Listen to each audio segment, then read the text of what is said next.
Gagawa tayo ng anong gagawin natin? Bilo-bilo. Lagyan natin siyang kaunting tubig. Kaunti lang. Baka masubrahan eh. Hindi mabilog.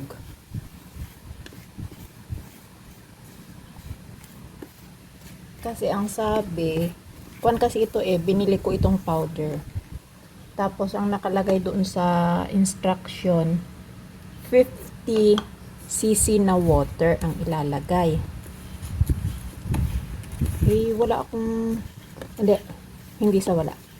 Tinatamad, tinatamad akong magsukat. Magkilo. Kasi may kiluhan naman ako eh. May maliit naman akong kiluhan. Eh, tinatamad akong magkilo. Ayun. Diba? Kapag tinatamad magkilo, edi ayan ang kinalalabasan. Unti-unti lang nanlagay. Ayan. Pwede na siguro yan. Diba? Bibilugin ko. Ayan, naghugas muna ako ng kamay para sure na malinis, diba?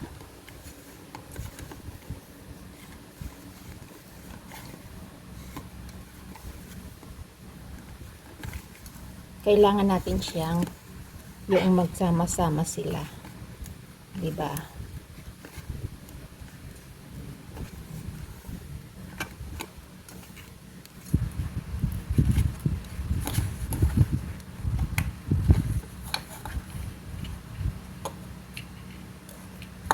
May nakahiwalay pang ilang buo. Sandali.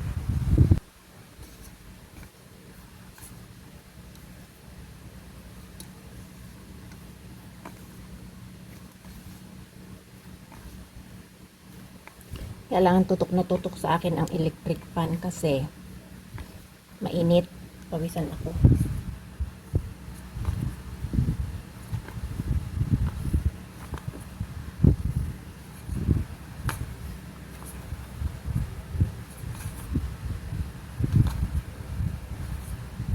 Kamote ito. Kasi dito may nabibiling kamote na powder na ready to bilo-bilo na lang. Eh gusto ko may kulay-kulay ba? Ayan, o di ba? Sakto lang yung tubig.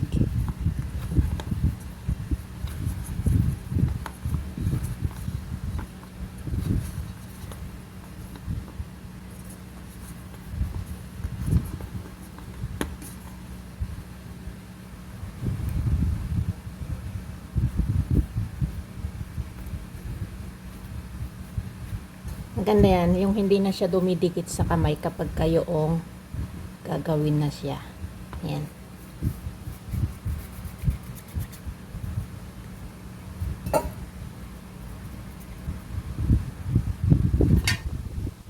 Dito ko siya ilalagay.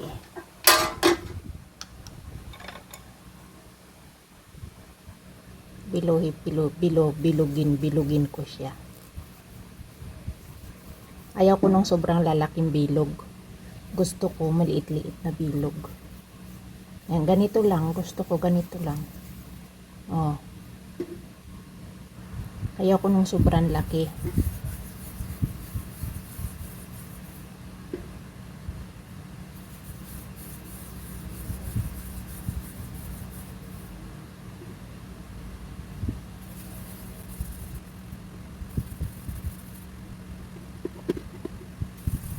Ilang na dikit, agad. Hindi tayo dikit, para dikit.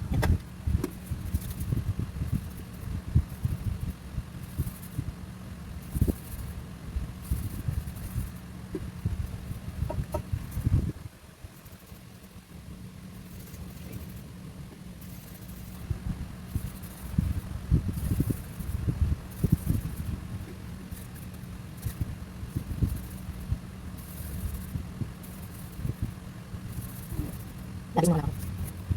Sabi siya mismo.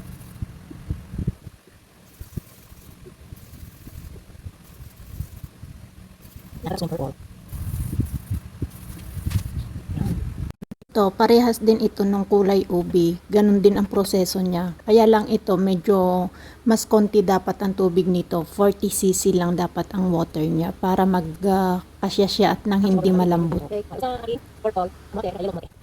Tapos, ito naman yung malagkit. So, siya naman nating imimix ngayon. Ang gagamitin ko naman dito is yung mainit na tubig. Ewan ko, basta yun ang alam kong ginagamit kapag kayong powder na malagkit ang gagawing bilo-bilo. Kailangan yung mainit na tubig. I-search nyo na lang kung bakit. Eto, paunti-unti din lang yung tubig na inilalagay ko. Kasi kukonti yung aking malagkit powder. Baka masubrahan ng tubig, di wala na akong pandagdag, diba? Kaya yan, unti-unti lang siya. Nilagyan ko din muna siya ng powder, yung mga nabilo ko na at saka itong malagkit para hindi sila magdikit-dikit. Yung sa kamote, okay lang, hindi talaga siya nagdidikit-dikit. Pero itong malagkit powder na ito, itong malagkit na binibilog-bilog ko na ito, kailangan talaga niya na may powder yung lalagyan mo para hindi siya magkapit-kapit. Kasi magkakapit-kapit siya malagkit kasi, kaya yan. Kailangan niya ng powder muna bago mo ilagay yung mga binilog mo dun sa baba. Yan. Tapos na. Magluluto naman na tayo. Papainit lang ako ng tubig. Konti lang yung inilagay kong tubig kasi konti lang naman ang aking lulutuin. At saka yung gata ko is iisang iisang pack na yung pa is pinabili ko dun sa kaibigan ko. Konti lang ang kailangang water dun sa isang pack, kaya ganyan lang yung aking pinakang water. At syempre, nilagyan na rin natin siya ng asukal. Medyo konti yung una kong nailagay, kaya dinagdagan ko uli kasi medyo matabang siya, diba? Pagkayang ganyang bulak na at medyo tunaw na yung kanyang sugar, ilagay na natin yung mga bilo-bilo. Once naman yan na yung lumutang na, luto na yon. Madali namang maluto yung mga yan. So, ilang bulak lang niya at pwede na, ready to go na siya. Pwede na natin siyang lagyan ng anong tawag mo dito? Yung gata. So, pabubulakin lang natin at para lumutang siya. Okay, hanggang sa lumutang. Ayan, yan. May mga pailan-ilan ng lumulutang. So, madali na lang siya. At saka siya nga pala, kailangan ninyong haluin lagi kasi didikit yun sa ilalim niya. Diba? Yan, ready to eat na tayo. Tapos na tayong magluto ng bilo-bilo. So, thank you so much sa panonood. Tapos na po tayong magluto. Yan, nailagay na natin yung kanyang gata. Pabubulakin lang natin siya at pwedeng-pwede na. Tama-tama yung asukal niya at masarap na rin yung lasa niya. Kaya, ready na yan. Pwede na natin siyang ihain at kainin. So, tatawagan ko lang later yung kaibigan ko para bigyan naman siya, pakainin siya kasi hindi ko naman yan kayang ubusin. Bibigyan ko rin siyempre ang aking kapitbahay, diba? Para makatikim sila. Bye-bye! Thank you guys!